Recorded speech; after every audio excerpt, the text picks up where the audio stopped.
कहना चाहते हैं आपके माध्यम से, क्या इनके पार्टी में आप किसी और है ना दलित का वोट और अति पिछड़ा का वोट नहीं चाहिए? आप उनके लिए कैंपेनिंग क्यों नहीं किए? आप उनके जनसभा में क्यों नहीं गए? आप उनका मंच क्यों नहीं साझा किए? आप उनका नॉमिनेशन में क्यों नहीं?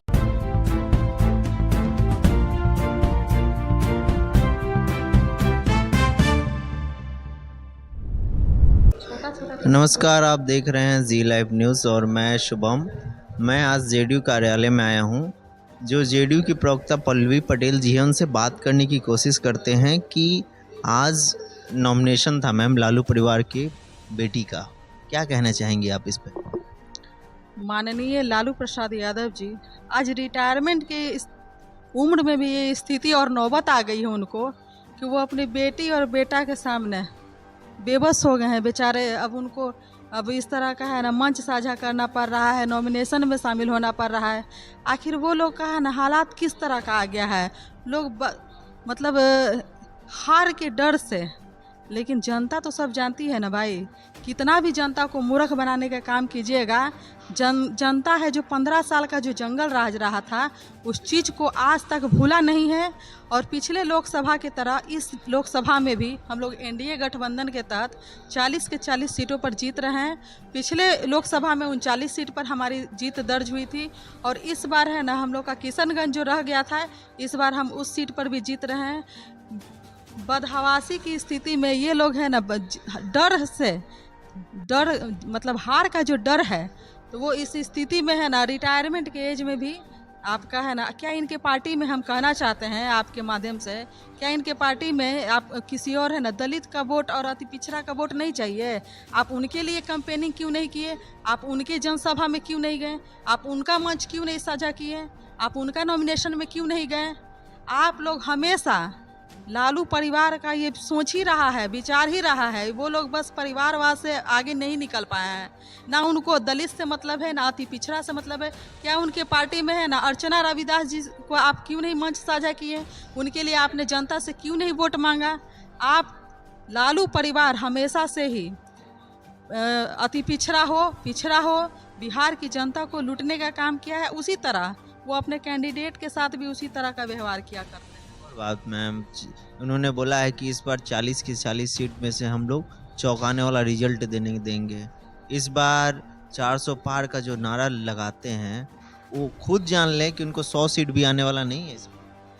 जरा मैं ये आपसे कहना चाहूँगी, जनता आखिर उनको वोट क्यों देगी? विकास का काम एनडीए गठबंधन के तहत हुआ। बोला है कि महिलाओं को मैंने 1 लाख रुपए देने की बात कही है रक्षाबंधन में।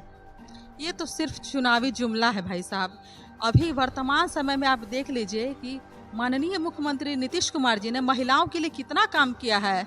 और केजी से लेकर पीजी तक तो सबसे पहले महिलाओं के लिए मुफ्त शिक्षा है, महिला उद्यमी योजना है, जीविका दीदी, इतना सारा 1,30,00,000 जीविका दीदी का समूह है जिसके साथ महिला जुड़कर काम कर रही है। महिलाओं के लिए कई योजना है, छात्रवृत्ति योजना है, पोशाक योजना है, बहुत तरह की योजना है, किशोरी उत्थान योजना है, बीपीएससी यूपीएससी के लिए सरकार है जो उसके लिए छात्रवृत्ति दे रही है, प्लस आपका है जो स्टूडेंट क्रेडिट कार्ड के तहत 4 लाख रुपया देकर उसको है ना आगे बढ़ने के लिए मौका दे रही है।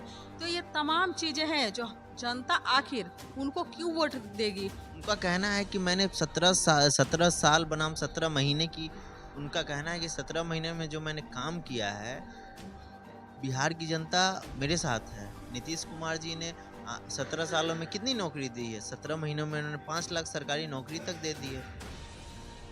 उनको जरा है ना ये प्रक्रिया पता है कि नौकरी कैसे दिया जाता है, कैसे उसका ज्ञापन निकलता है, कैसे उसकी बहाली की जाती है।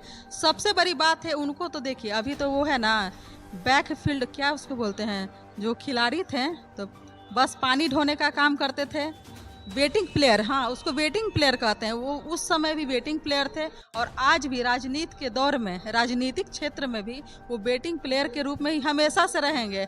उनको जनता कभी मौका देगी ही नहीं ताकि वो है ना मेन फ्रंट से आ सके। अरे भाई, जनता जंगल राज को जानती है।